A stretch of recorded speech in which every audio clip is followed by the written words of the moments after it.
आज हम इस वीडियो में बात करने वाले हैं कि आप अपनी जो ट्रेनिंग है, लॉन्ग टर्म ट्रेनिंग है आईसीएसआई की, उसको कैसे ट्रांसफ़र कर सकते हैं। मीन्स जो है, अगर आप एक कंपनी में कर रहे हैं, एक पीसीएस के अंडर अपनी ट्रेनिंग कर रहे हैं और वहां से आप छोड़ना चाहते हैं या फिर दूसरी कंपनी में आप ऑलरेडी ज्वाइन हो चुके हैं, तो अब आपको जो है कैसे ट्रांसफ़र करना है अपनी training from one company or one PCS to another company or PCS. Okay, so in this video we are talking about that only कि क्या क्या जो है आपको करना पड़ेगा, कौन कौन से पोर्टल का यूज करना पड़ेगा, कैसे बेसिकली कंप्लीट प्रोसेस रहने वाला है। ठीक है, so hello guys, how are you all, greeting from mister R. कैसे हैं आप सभी? आई होप जो है आप सभी बहुत अच्छे होंगे एंड आप अपनी जो है प्रिपरेशन कर रहे होंगे। तो इस टॉपिक पे बढ़ने से पहले जो है हम ये बात कर लेते हैं कि आप अपनी ट्रेनिंग को जो है रजिस्टर्ड कैसे करते हैं। ठीक है, सो बेसिकली अभी तो जो है जितने भी नए बच्चे हैं या फिर जो भी अगर आप ट्रेनिंग स्टार्ट करते हैं लॉन्ग टर्म ट्रेनिंग, सो ये बेसिकली आपको 21 मंथ्स की ट्रेनिंग कंप्लीट करनी होती है। लॉन्ग टर्म ट्रेनिंग की हम बेसिकली बात कर रहे हैं। ठीक है, सो 21 महीने की आपको ट्रेनिंग करनी होती है। बाकी बहुत सारे बच्चे हैं जिनका ऑलरेडी जो है ट्रेनिंग चल रहा था वो ट्रेनिंग स्ट्रक्चर, और बीच में जो है इंस्टीट्यूट ने ट्रेनिंग स्ट्रक्चर को चेंज किया है और वो अभी भी जो है वो ट्रेनिंग स्ट्रक्चर में कर रहे हैं, उनका कोई इशू नहीं है। अब यहाँ पे जब आप अपनी ट्रेनिंग को रजिस्टर करने जाते हैं तो सबसे पहला स्टेप आपका क्या होता है कि आपको पहले चेक करना है कि कौन से पीसीएस में या फिर कौन सी कंपनी में आपको ट्रेनिंग देनी है, ट्रेनिंग करनी है बेसिकली। ठीक है, सो वो आपने सिलेक्ट किया कोई भी कंपनी जो आपको बेस्ट लगता है। मैं भी बेसिकली जो है बहुत सारी कंपनी या फिर बहुत सारे जो पीसीएस हैं उनको रिकमेंड करता रहता हूँ, और ये बेसिकली आपको टेलीग्राम चैनल जो आईसीएसआई लाइव अपडेट का है वहां पर आपको देखने के लिए मिलेगा, या फिर यूट्यूब का जो एक कम्युनिटी टैब है वहां पर भी मैं ये डालता रहता हूँ। ठीक है, सो अब आपने जो है वो सिलेक्ट कर लिया है कि आप इस ट्रेनिंग इस पर्टिकुलर कंपनी में, इस पर्टिकुलर पीसीएस में जो है करने वाले हैं। सो आप उनके पास जाते हैं, वहां पर जाने के बाद जो है आपका इंटरव्यू होता है। सब कुछ आपके और कंपनी या फिर पीसीएस के अंडर जो है फिक्स होता है कि आपको कितना स्टाइपेंड देना चाहिए, कितना टाइम आपको देना है, कितने घंटे आपको काम करना है, इन सब के ऊपर जो है आपको डिस्कशन हो जाता है and you are selected to start your training. ठीक है, और कितना स्टाइपेंड बेसिकली इंस्टीट्यूट ने फिक्स किया है उसकी ऑलरेडी मैं वीडियो बना चुका हूं। सो एक बार जो डिस्क्रिप्शन सेक्शन में जाकर चेक कर लीजिएगा, वहां पे नहीं मिलेगा तो एक बार जो है आप चैनल में जाकर भी चेक कर सकते हैं। सो आपका फिक्स हो गया कि आप जो है करने वाले हैं इस पर्टिकुलर कंपनी में। हम कंपनी की लेकर चलते हैं।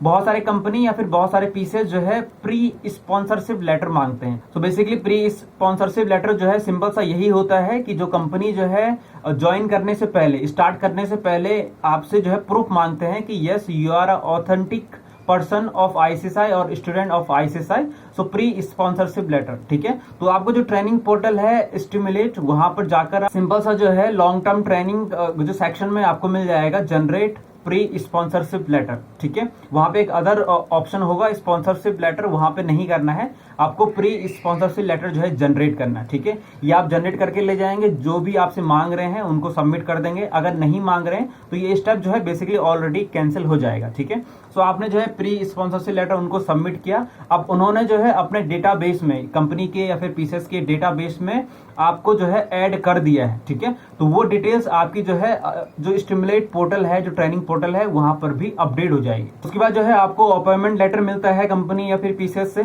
ठीक है, आप अपनी ट्रेनिंग स्टार्ट करते हैं। उसके बाद जो है आपको जो स्पॉन्सरशिप लेटर है वो भी जनरेट करना होता है। ठीक है, सो आपने देखा कुछ टाइम के बाद, 1-2 हफ्ते के बाद जो है आपका डिटेल्स, आपका जो डेटा है वो इंस्टीट्यूट का जो ट्रेनिंग पोर्टल है वहां पे अपडेट हो चुका है। आप जैसे मैंने लॉन्ग टर्म ट्रेनिंग का ऑप्शन बताया, उसी में ही आपको स्पॉन्सरशिप लेटर का जो ऑप्शन है वो मिल जाता है। आपको जो पीसीएस या फिर कंपनी है उनका नाम शो हो जाएगा कि आपका जो ट्रेनिंग है इनके अंदर जो है स्टार्ट हुआ है, इनका एड्रेस क्या है, कब से बेसिकली कमेंसमेंट जो डेट रहती है वो रहती है, कब से आपने ट्रेनिंग स्टार्ट की है, या फिर आपकी ट्रेनिंग कब से काउंट होने वाली, ये भी डिटेल्स वहां पर रहती है। बाकी आप स्पॉन्सरशिप लेटर जो है डाउनलोड करेंगे, जनरेट करेंगे तो वहां पर भी आपको मिल जाएगी। ठीक है, स्पॉन्सरशिप लेटर जनरेट करते टाइम पे जो है आपको कुछ डिटेल्स फिल करनी होती है, कुछ डॉक्यूमेंट सबमिट करने होते हैं, वो आप सबमिट कर देंगे और आपकी जो ट्रेनिंग है वो रजिस्टर्ड हो जाएगी आईसीएसआई के साथ। ठीक है, तो आप नॉर्मली जो है अपनी क्वार्टरली रिपोर्ट जो है फिल कर सकते हैं हर 3 महीने में, हर 3 महीने के अंतराल में, या फिर उसके बाद जब आपकी ट्रेनिंग खत्म हो जाती है तो आपको प्रोजेक्ट रिपोर्ट भी सबमिट करना होता है। ठीक है, तो प्रोजेक्ट रिपोर्ट तो आपको ही सबमिट करना होता है, बाकी जो क्वार्टरली रिपोर्ट है वो आपको, आपके जो ट्रेनर हैं, ठीक है, आपके ट्रेनर को जो है उनके पोर्टल से जो है सबमिट करनी होती है। ठीक है, अब बेसिकली टॉपिक पे आते हैं कि आपको अपनी ट्रेनिंग को जो ट्रांसफर है वो कैसे करना है। ठीक है, तो सपोज दैट जो है आप 21 मंथ्स की जो ट्रेनिंग है वो कर रहे हैं, आपने 12 महीने ही कंप्लीट किया है, अब आपको जो है किसी और कंपनी या फिर पीसीएस में जाना है तो वो कैसे करना है, ठीक है। जिस प्रकार जो है मैंने आपको बताया कि कैसे एक ट्रेनिंग को रजिस्टर करते हैं उसी तरीके से होता है, बट उससे पहले नए कंपनी में या फिर नए पीसीएस में ज्वाइन होने से पहले आपको एनओसी की जरूरत होगी, ठीक है। एनओसी क्या होता है? Non objection certificate. ये एनओसी जो है आपको प्रीवियस जो ट्रेनर है, प्रीवियस कंपनी है, प्रीवियस जिनके अंडर आप कर रहे थे पीसीएस, उनसे लेना है before joining two your next company और नेक्स्ट पीसीएस, ठीक है। जो बची हुई ट्रेनिंग है या फिर अगर आप ट्रांसफर करना चाहते हैं तो आपको एनओसी की जरूरत होगी। बिना एनओसी के बेसिकली आपकी जो बची ट्रेनिंग है या फिर जो ट्रेनिंग कर रहे हैं दूसरी कंपनी में कर रहे हैं, दूसरे पीसीएस के अंडर कर रहे हैं, तो वो काउंट नहीं होगी, क्योंकि नॉन ऑब्जेक्शन सर्टिफिकेट जो है ये प्रूव करता है कि जो लास्ट जो है आपके ट्रेनर है उनके अंदर आपकी ट्रेनिंग कंप्लीट हो चुकी है और उनकी ओर से कोई भी ऑब्जेक्शन नहीं है। That's why it called non objection certificate, NOC. अब बेसिकली इस एनओसी की रिक्वायरमेंट आपके जो है 2 टाइम पे होगी। एक तो जो है जब आप नए ट्रेनर में या फिर जो जहां पे ट्रांसफर कर रहे हैं नई कंपनी में, नई पीसीएस के अंदर जो है वहां पर अगर आपको मांगा जाता है कि आपने कभी काम किया है, आपका एक्सपीरियंस कितना है, तो वहां पे दिखा सकते हैं। एनओसी के अलावा आपको वहां से बेसिकली एक्सपीरियंस लेटर भी मिलता है, बट एनओसी जरूरी है as per the ICSI guidelines, आपको एनओसी लेना ही है, ठीक है। सो ये बेसिकली आप जो है नई कंपनी में जो है फॉरवर्ड करेंगे, नई कंपनी को बताएंगे, देन आपका जो है दोबारा इंटरव्यू होगा, व्हाटएवर जो भी बेसिकली आपने जो है अपनी जो फर्स्ट ट्रेनिंग रजिस्टर्ड करते टाइम पे किया था वो सब ही करना है। अब इसमें केवल आपका जो एनओसी है वो ऐड हो जाएगा, ठीक है। अगर नई कंपनी भी जो है प्री स्पॉन्सरशिप लेटर की जो है मांग करती है तो सेम आपको पोर्टल पे जाकर के जो है स्पॉन्सरशिप उनको सबमिट कर देना है। उसके बाद जो है वहां से आपको अपॉइंटमेंट लेटर मिल जाता है, देन आपको जो है दोबारा जो है आपको स्पॉन्सरशिप लेटर जो है जनरेट करना है। सो आपने एनओसी ले लिया है, आपको एग्जाम हो चुके हैं, उसके बाद आपको अपना अकाउंट को लॉगिन करना है। सबसे पहले जो ट्रेनिंग का नया पोर्टल है, ठीक है, यहाँ पे लॉगिन करेंगे और ये जो आईटीएन पासवर्ड होगा, ये नॉर्मल जो स्मैश वाली आईटीएन पासवर्ड है उससे लॉगिन कर पाएंगे। लॉगिन आपने कर लिया, आपको अपना अकाउंट को लॉगिन करने के बाद जो है आपको एक ऑप्शन शो करेगा लॉन्ग टर्म ट्रेनिंग, ठीक है।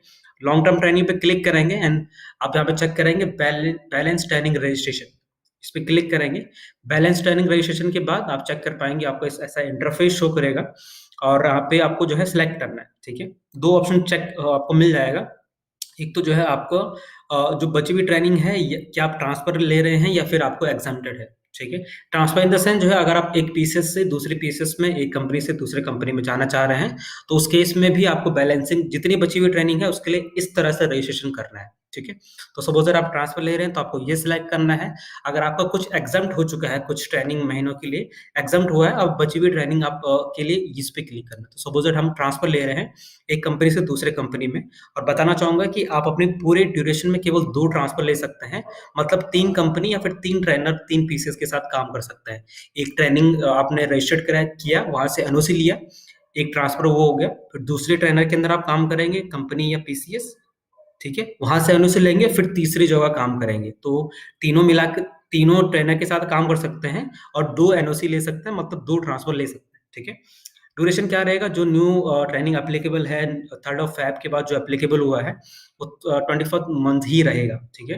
इसके अलावा जो है आपने कौन सी कंपनी में काम किया है, मतलब आप कंपनी के अंदर हैं, पीसीएस हैं, एलएलबी है, एलएलएम है, ठीक है, जो जहां भी आपने काम किया है वो आप सेलेक्ट करेंगे। इसके बाद जो है आपकी कंपनी का नाम यहाँ पे शो कर देगा। सपोज मैं कोई भी एक ले लेता हूँ, उनकी डिटेल्स यहाँ पे शो कर देगी। डिटेल्स टिक करने के बाद जो है लास्ट डेट आपकी क्या रही है वहां पे वो सेलेक्ट कराएंगे एंड डॉक्यूमेंट आपको मिलेगा। आई होप जो है आपको समझ में आया होगा। अगर कोई भी प्रॉब्लम रहती है तो दोबारा एक बार जो है आप कमेंट सेक्शन में लिख दीजिएगा। मैंने अपना जो है 100% दिया है to make you understand. If still not able to understand so definitely you could ask any types of question, I definitely will answer.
In the end, don't forget to like this video and subscribe to the channel.